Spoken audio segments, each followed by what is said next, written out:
Welcome everybody to Business Balance and Beyond here with the real Kurt B, Kurt Bonner. I am here with my man, Jared Shore, owner of Mamba Mortgage. Jared, thanks for being here today. We've had you on the show before. Obviously, you're a super smart guy. First question of the day. All right, let's hear it. Top Disney movie, what are you picking? It's a tough one. I'm going to go top three. Top three, let's hear it. We're going to go, oh man, this is really tough. Number one's probably Little Mermaid. Oh, solid. Little Mermaid. Number two, we're going to go Beauty and the Beast. Number three, Lion King. Lion King. Oh, see, all great ones. For me, I'm going probably Aladdin if I'm going more of the OGs. I really like Moana. And then Monsters, Inc. for me. Moana's great. Moana's so good. It's hard for me to put any of the new ones in the top for me because the old ones are so, they're just so good. And the remakes of them, the live ones, come on now. Yeah. Look, here's the thing. With a 3 and a 5-year-old right now, I just know that the amount of times I've watched Moana at home has been incredible. Yep. So I think I've grown to appreciate it more, and the music's just so good. But again, the originals still just hit right, man. I'll tell you the live one that we really like, and I feel like I've let my kids down because they had no idea what the original was. Yeah. Is Dumbo. Dumbo's such a good one. Which, I gotta be honest, I haven't seen Dumbo in a long time, and I have not even shared it with you. It's probably before your time. That's fair.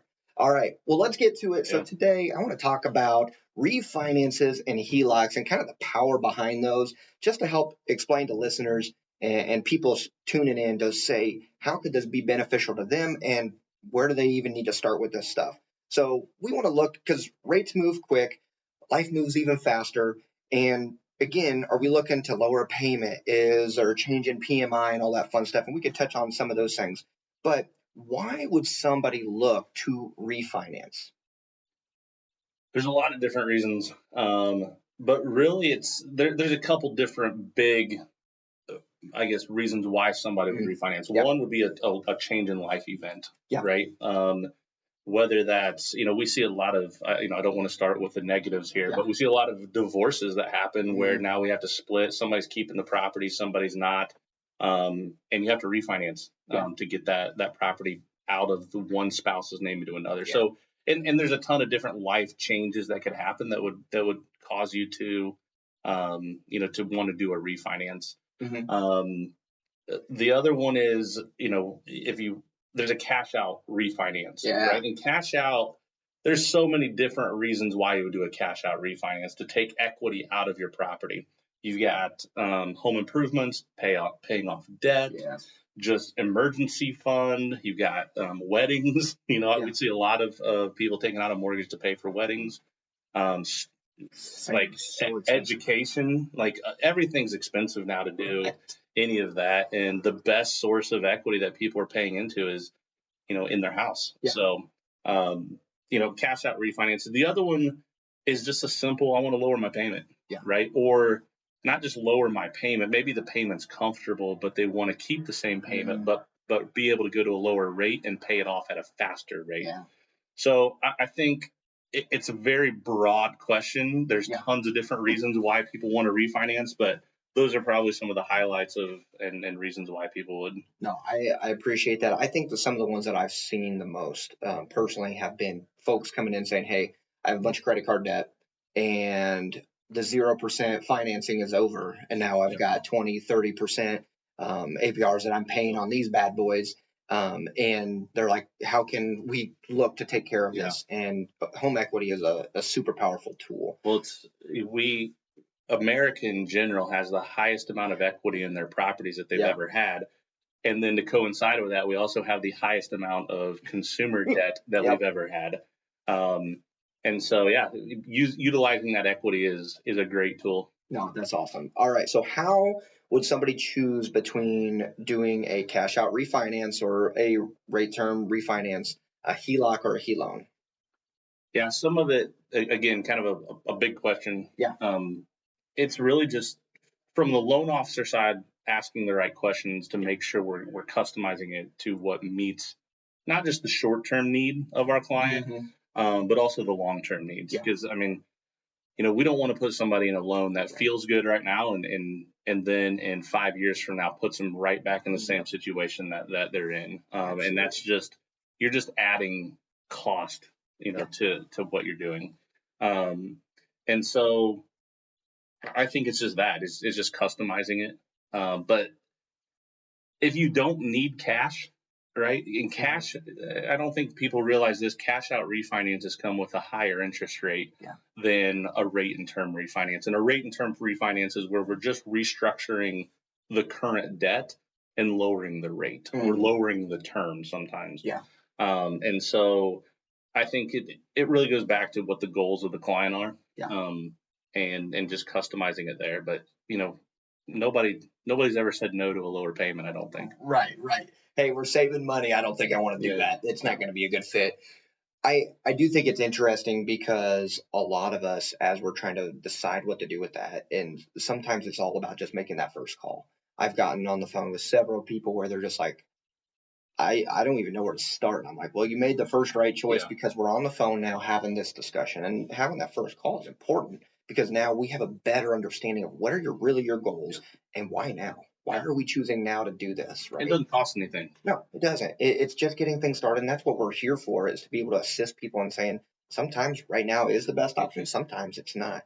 And with that, when would you say is a time that you would not choose to refinance somebody? A lot of times we see homeowners who have just bought a property. They put a bunch of money down. They have a decent rate, but then they see the rates go down a little bit, right? And they're like, the first thing you want, well, hey, let me go get a better rate. And sometimes that comes with a cost, right? Doing a refinance does cost, money, and you may not be paying it out of pocket, but sometimes it's rolled into the loan. So we just need to run a cost analysis on it. What is the monthly payment that you're saving, and what is the cost that you're adding to your loan, and where's that break even point? And so a lot of times, if you just bought that property, you haven't built enough equity up where it makes sense yet to do that, or maybe it's a longer period. So again, I think it goes back to customizing it and figuring out what the long-term goals are. If it's a particular, somebody that they're going to stay in this house for 10 years, they're never moving, this is their final house, sure, like let's get them a lower rate. The cost there's going to be cost to it, but if you're staying in that for long term, you're going to make that difference up over that period of time. So I think it's just, where's that cost analysis and where's the break even point? So when clients come in, a lot of times they want to know, like, how can I get the best term? How can I get the best rates?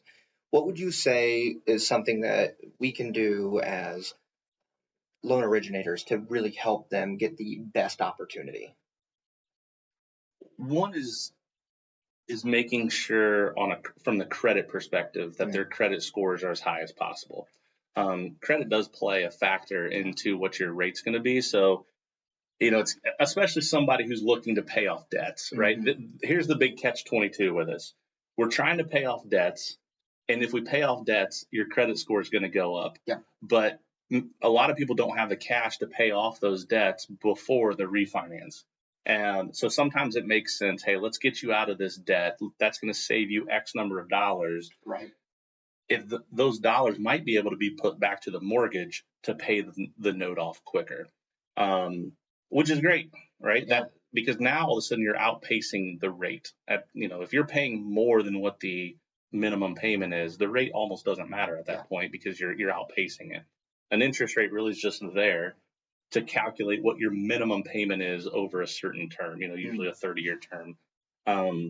And so I think that's probably just the biggest, I guess, factor in whether or not they should or not. No, I think that's a great point along with that. And one thing, like, I kind of tell people is when we're educating on, okay, is this a good option now, later, whatever, right? Is, hey, if you're spending $1,000 on your mortgage, and this is just an example, but if you're spending $1,000 on your mortgage, but you're spending another $1,000 on credit card bills and other loans and stuff, and you can link that stuff. Now you're paying $2,000 for all of that, and we can take your mortgage payment pretty much to $1,500, but get rid of the debt on the backside. Yeah. Now your total payment's $1,500, and there's a lot of power in that because now that's also a lot cheaper than 20-30% interest. Well, I think a lot of people look at mortgages and credit card debt and auto loan debt and student loan debt, and they look at it all differently. Like the way I think I look at it is debt is debt is debt, right? Yeah, and absolutely. So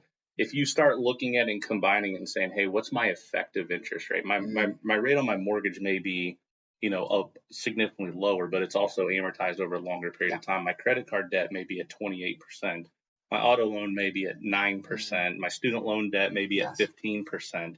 And so calculating that out to say, all right, my including my mortgage and all my other debt, I may be paying effectively 18% interest. You combine it all into one, and now you're paying, you've got your money working for you at that point. You put it into one low interest payment, and now you can just pump that same dollar amount and get it all paid off quicker. I love that. That is, it's so powerful. And so let's go from the consumer side to the investor side now. How would you relate this stuff to investors? Yeah, investors is a whole different ballgame. It's all about cash flow. Yeah. Or at least for most people, it's about cash flow. And so really at that point, it's, how can I get the most amount of cash flow and lower my monthly payment? Because rents, the fact of the matter is rent's almost always going to go up. All right. And so with that, if we can lower the monthly payment for an investor, that's going to lock in a payment for the entirety until they do so, either sell or refinance that property again, and it's going to just guarantee cash flow for them.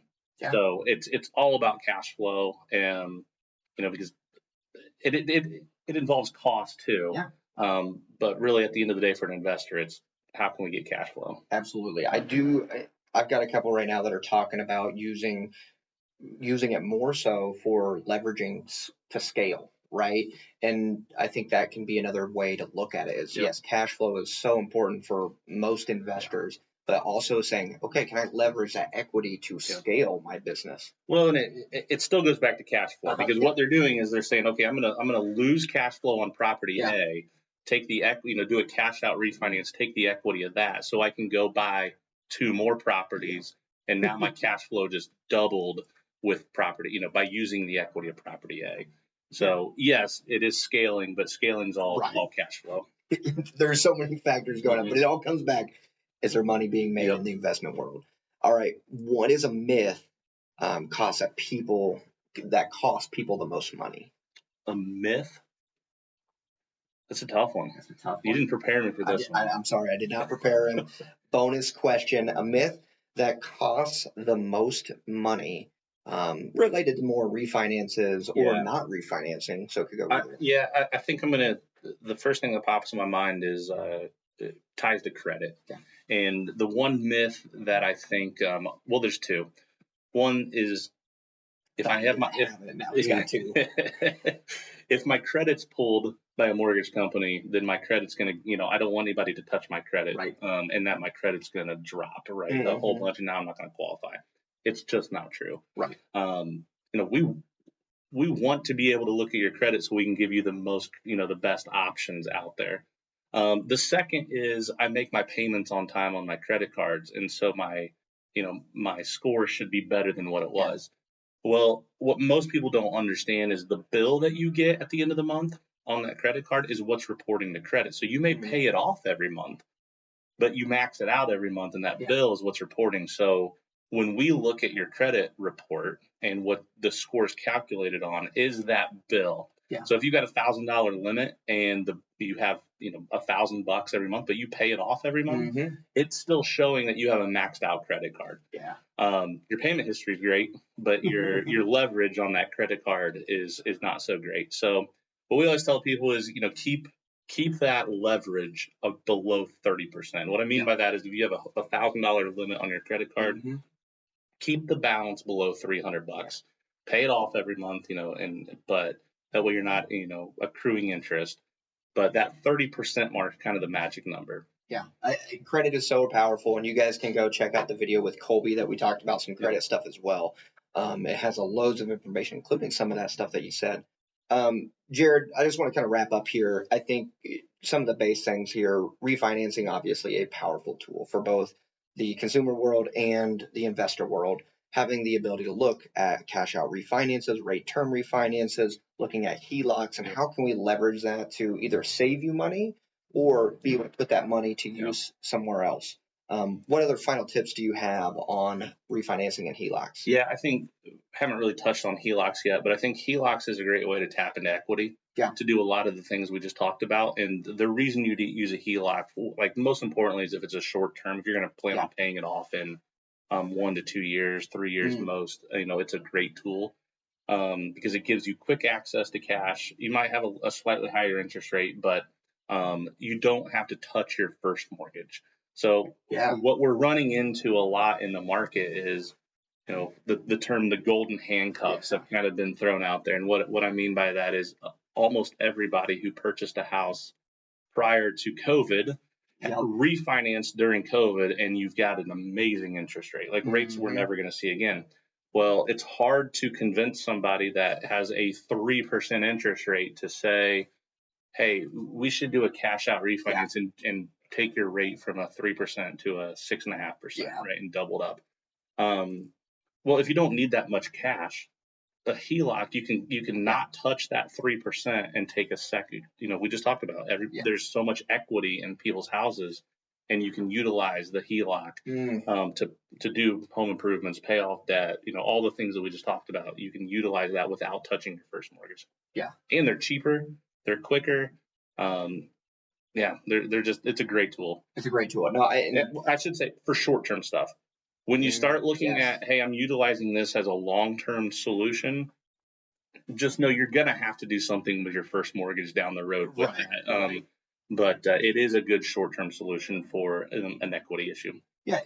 So going along with that is typically, what would you say is the biggest difference between the cash out refinance and the HELOC from when you say it's cheaper? Can you explain that a little bit for everybody? Yeah, so a cash out refinance is going to be a full refinance. We're paying off any debt that you have currently on the mortgage, and then utilizing the equity to give you the difference. Yeah. And there's going to be a set of closing costs that are affiliated with that. A HELOC, depending on what lender you're using to go with this HELOC, and we've got 5 or 6 different options here. And what does HELOC stand for? A home equity line of credit. Yeah. There's also a second HELOans too. Which is, you didn't mention, but there's a HELOAN, which is rookie mistake. Rookie mistake. Maybe we can throw that on your next podcast. But it is a way to tap into equity without taking. It's more of a long-term solution versus the HELOC being a short-term solution. But it's a home equity loan versus a home equity line of credit. The line of credit's essentially a giant credit card tied to your house. Excuse me. So, what was the question? So it's more so along with a HELOC, I guess, what would be the big difference between that and refinance? Yeah, they're just quicker. Yeah. From the lender side of it, sometimes they don't even require appraisals. Sometimes they require a drive-by appraisal. Some of them require a full appraisal. And just different lenders have different guidelines around what they're going to lend on it. But do people get charged for it if they don't take that money out of that line of credit? Typically, no. Your payment your payment's going to be based off what you use, not what the amount is. Now the HELOAN is different. It's a fixed payment. You're taking taking the loan out as one lump sum and paying it off over a certain term. Where a HELOC is, you can utilize a bunch of it, pay it off, utilize it again, pay it off, utilize it again, pay it off. So I think that, and it's again taking advantage of the equity in your home, which is really, really powerful. Thanks. I obviously skipped right through HELOCs. I was like, whatever. I'm just loving the refinance talk. Well, and I'm going to throw a term out there, and I'm not going to explain it because I'm not an expert in it, but we've kind of been hearing the term velocity banking thrown out there, which is go look that up and nerd out on that a little bit. We're going to get into that at some point because Jared and I have talked about this and using velocity banking, and we're going to bring somebody into that's going to be able to explain it way better than me. But this is something that is so powerful. So be on the lookout for that, and go look it up just at get a base level understanding, because there is a ton of power in that. So again, we're not going to touch on that. But so what we learned today is more so about on the refinancing side. If we have a lot of equity in our property, we're looking to either lower our payments terms, or if we have a lot of debt, we can use that as a way to kind of source that down to maybe have a lower debt payment overall. Because like you said earlier, debt's debt, right? That doesn't change. So if we can find a way to start paying that down and put us in a better position overall for our families. On the investor side, using that to scale, using that to increase your cash flow, so powerful. And then determining, hey, is a refinance or a HELOC a better option, or a HELOAN, right? Are those, which option is going to be the best fit for you? And it sounds like maybe we should just make a call over to Mamba Mortgage and say, hey guys, I have a question about XYZ, and we'll be glad to help and walk you through the process. Yep. Shameless plug here. Give us a call. We've got a ton of different options, right? Yeah. And we talked about it a little bit, but one of the things that we pride ourselves on is making sure we take the time to learn exactly what each person wants to do, the why behind it, how this is going to affect them, and change their lives. Like that's ultimately what we want to do, is hopefully change somebody's life for the better by using mortgages as a tool to do that. Yeah. And so, give us a call, give Kurt a call, walk you through the process, and we'll be the first one to tell you, hey, this is not a smart move right now. Yeah. You should wait, or you're in the best spot possible. And honestly, it's reassurance that, that you made a smart financial decision, or you're in a good financial spot. But, somebody like Kurt and us, being able to just have somebody trusted that can give you that honest feedback and say, hey, you're in a good spot. Or here's something a little bit better for you. Yeah. And you guys know I pride myself on, and I'm passionate about creating a 5-star experience. That is something that we believe in. That's something that Jared sets as a mentality here for the Mamba mentality, is we want to provide an overall great experience. And by doing that, we find that it's more about the people, not the product, right? When we can really assist and come alongside of you and helping you on the financial journey of the stressful time of buying homes, refinancing, HELOCs, all of that stuff, that is what we're here for, to help you guys, to help customers, to help people really have a better understanding when you're not sure where to go. Agreed. Yeah. Jared, thank you so much for being on here today, man. Again, everybody always appreciates your knowledge, and as much as I do, I am sure. If you guys have any questions, please feel free to reach out. Check us out at MambaMortgage.net. And if you find the person who owns MambaMortgage.com, let me know so we can buy it. So we can get it. Yeah. If you know them, let us know. And if you are them, go ahead and just reach out to us, and we'll have a conversation. But thank you guys so much for watching Business Balance and Beyond. We'll see you on the next one.